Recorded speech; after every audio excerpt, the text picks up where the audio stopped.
Вон там кратер, дымится вулкан. Правда, далеко. Конечно, не видно. А можно что-то постоять в самом крае и видеть, как лава кипит.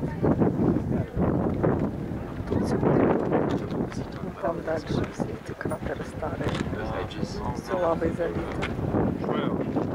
Тут